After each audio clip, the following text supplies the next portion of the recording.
Are you having trouble putting things off or not feeling like doing stuff you care about? Or maybe you've got a combination of both problems. If that's the case, you're not alone. This is something that everyone struggles with at some point in their life. In this video, I want to discuss some tips to help you overcome feelings of procrastination and laziness. If we haven't met already, I'm Joe and I love to make videos regarding personal finance, investing, and real estate. If you find any value in this video, do me a favor and smash the like button. It really helps me out. Alright guys, so I have found sometimes that procrastination can be a good thing in certain situations. And what I mean, Joe-it-alls, is that at times we may think certain to-do tasks are important, but in actuality, plenty of times they're not. So when life begins to get busy and hectic, I've decided to use a daily to-do list, and at day's end, I've often found that some things just weren't as important as I thought they were. It's not like I couldn't have done them all, but they could be put off so that I can focus on other more important stuff. So guys, being able to prioritize your day and your task is so crucial. I found that procrastination happens when we really feel that we must, need, or should do something. This creates an internal battle in our minds because we're prone to be resistant to things naturally. So essentially, we start thinking about all the negative things about the given task. Whenever there's too much of a need or fewer choices, we often end up not doing the work at all or give up on our commitment. So from my own personal experience, I overcame procrastination by getting excited. And what I mean by that is it wasn't until I started doing more things that I enjoyed that I got procrastination under control. This is where doing what you're passionate about or enjoy comes into play. It can help you beat procrastination. However, sometimes you may actually have something to do that you must simply power through. So if you have obligations that you're not passionate about but must do, I would suggest in situations like that, you can either outsource all or parts of the work, or just pick a day that you'll only do that one thing. Now, laziness, on the other hand, is different from procrastination and shouldn't be confused. However, the same solutions for solving laziness can also be used to help stop procrastination. So here's the thing, guys. We're lazy whenever there's a task that we're able to do but decide not to do it because our motivation to avoid work trumps that of doing that. So basically, not doing what we need to do because it's hard. Now, let me tell you, and let's be all the way honest, we've all been there at some point in our lives. But you're going to need a little help if you're going to finally take this under control. Alright guys, so I'm going to give you my 5 recommendations to address procrastination and laziness.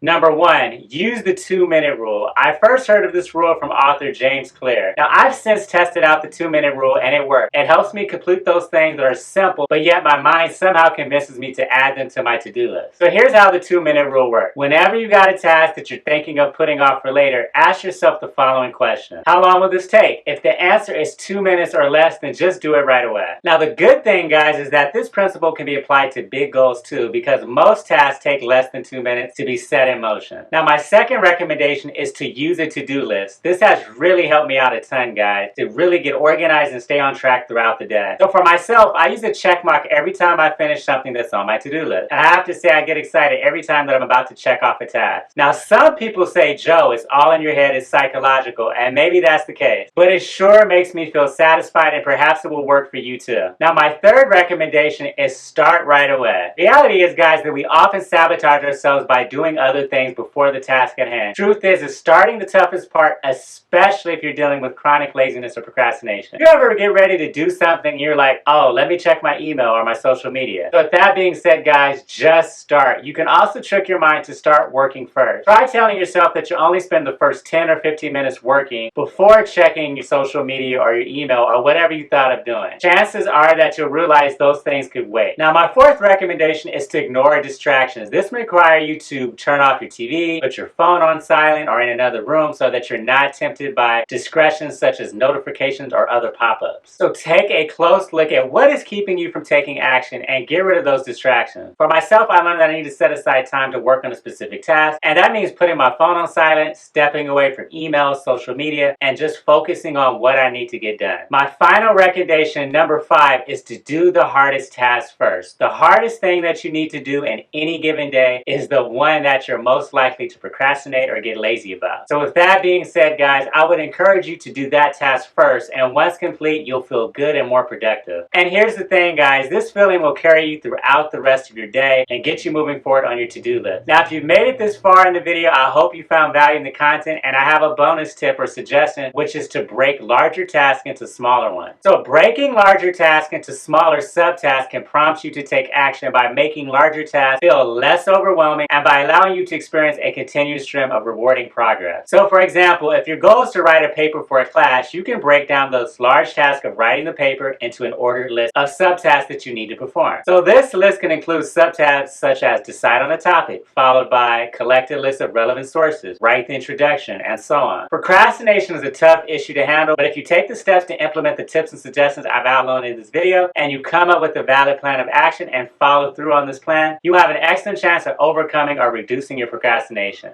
If you found value in this video, do me a favor and hit that like button and share with others on social media. It really helps to support and grow the channel. Don't forget to subscribe and turn on the notification bell as I'm posting valuable new content multiple times a week. Thanks again for watching, and until next time.